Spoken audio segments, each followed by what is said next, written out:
സഹോദരന്മാരെ, ഞാൻ ചുരുക്കി പറയും, മൗലവിയുടെ ഉരുണ്ടുമറിയൽ, കബളിപ്പിക്കൽ. മൂപ്പര് നാദാപുരത്തുനിന്ന് ആനത്തല പോലത്തെ വലിയ ചോദ്യാന്ന് വിചാരിച്ച് എഴുതിക്കൊണ്ടുവന്നിട്ട് 13 ചോദ്യം ചോദിച്ചു. ഓരോ ചോദ്യത്തിന് ഞാൻ വ്യക്തമായ മറുപടി പറഞ്ഞപ്പോ മൗലവി ഇപ്പം ചോദ്യം മാറ്റിയാണ്. ഞാൻ ചോദിച്ചു അങ്ങനല്ല ഇങ്ങനെയാണെന്ന് ഇപ്പം പറയുന്നു. നിങ്ങൾക്കൊരു ഒന്ന് ഞാൻ കേൾപ്പിക്കാം. മൂപ്പര് ചോദിച്ച്, മദീനത്ത് ജാറത്തിങ്കല് വിളക്ക് കത്തിക്കലുണ്ടോ സിറാജിലുള്ള കുട്ടികൾ പോലെ ആന്ന് വെച്ചു. മൂപ്പരെ ചോദ്യം രാജ്യം കേട്ടോളി. ഞാൻ പറഞ്ഞ മറുപടിയും കേൾപ്പിച്ചു തരാം. ഒന്ന് വെച്ചോട്ടാ മോനെ.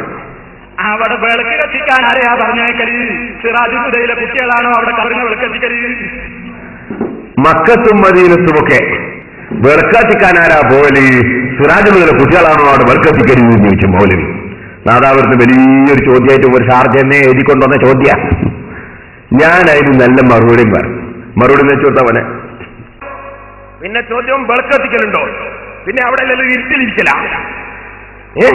നിങ്ങളെ കണ്ണും മനസ്സും ഇരുട്ടായി പോയോ? അവിടെ വിളക്കത്തി അത് ഇരുട്ടില്ല. നോക്കൂ, അള്ളാഹുവിന്റെ റസൂലിന്റെ ഖബറാണ്, പച്ചപ്പട്ട വിരിച്ച ഖബർ. ഞാൻ വായിച്ചില്ലേ അറേബ്യയിൽ നിന്ന് ഇറങ്ങുന്ന പത്രം?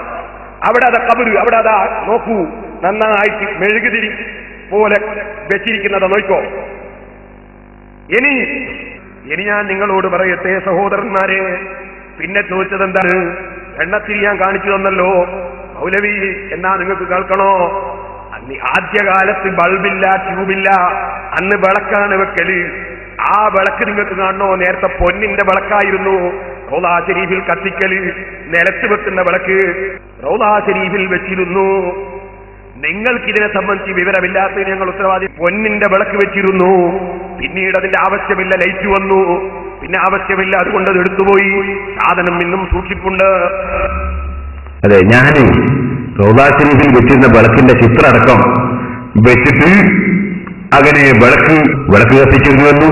ഇപ്പോൾ ലൈറ്റ് വന്നതുകൊണ്ട് അവിടെ ഇത് കത്തിക്കേണ്ട ആവശ്യമില്ലെന്നും ഒക്കെ ഞാൻ പറഞ്ഞു. അവിടെ വിളക്ക് കത്തിക്കാൻ ഉദ്യോഗസ്ഥമായി തന്നെ നിശ്ചയിച്ചിട്ടുണ്ട്. അവിടെ ഞങ്ങളങ്ങ് പോകേണ്ടില്ല എന്ന് ഞാൻ പറഞ്ഞു. ഇതൊക്കെ ഞാൻ പറഞ്ഞപ്പോ മൗലവിക്ക് മറുപടി ഇല്ല. അപ്പൊ മൗലവി ഇപ്പൊ എന്താ പറഞ്ഞറിയോ? ഇപ്പൊ മൗലവി പറയുന്നേ, ഞാനേ അവിടെ ഈ ട്യൂബും വിളക്കും ഒക്കെ ഉള്ളപ്പോ പിന്നെ ഒരു വിളക്കുമ്പോൾ തിരിച്ചിട്ട് ആവശ്യമില്ലാണ്ട് കത്തിക്കലുണ്ടോ എന്നാ ചോദിച്ചത്. ഇപ്പൊ ചോദ്യം മാറ്റിയാണ്. ഒരു നേരത്തെ ചോദിച്ച ചോദ്യങ്ങളൊക്കെ കേട്ടതാ. അവിടെ വിളക്കെത്തിക്കാറുണ്ടോ? സിറാജുള്ള കുട്ടികളാ പോയിട്ട് വിളക്കെത്തിക്കാറുണ്ട് ആദ്യം ചോദിച്ച്. ഇപ്പൊ മൂപ്പര് ചോദ്യം മാറ്റിയാണ്. ആ ചോദ്യം മാറ്റുന്നത് ചോദിച്ചത് എന്താണ്? ഈ ലൈറ്റ് ഒക്കെ ഉണ്ടായിട്ടും ഇവിടെ നിങ്ങൾ പുത്തമ്പള്ളിയിലും അമ്പുറത്തൊക്കെ ഈ ലൈറ്റ് ഒക്കെ ഉണ്ടായിട്ടും എന്തിനാ ഒരു കുത്തുവിളക്കിൽ എണ്ണ ഒഴിച്ച് എണ്ണത്തിരി കത്തിക്കുന്നത്? ആ കത്തിക്കൽ അവിടെ ഉണ്ടോ എന്നാ ചോദിച്ചത്. അല്ല, ചോദിച്ചതല്ല, ഇപ്പൊ മാറ്റിയാണ്. മൂപ്പര് കുടുങ്ങി മറുപടി കിട്ടി കുടിക്കുമ്പോ മാറ്റിയാണ്. ചോദിച്ചെന്താണ്? ചോദിച്ചൊന്നും വെച്ചിട്ടവനെ. അവിടെ വിളക്ക് കത്തിക്കാൻ ആരെയാ പറഞ്ഞേക്കല്? സിറാജുദ്ദീനിലെ കുട്ടികളാണോ അവിടെ കറിഞ്ഞ വിളക്ക് കത്തിക്കല്?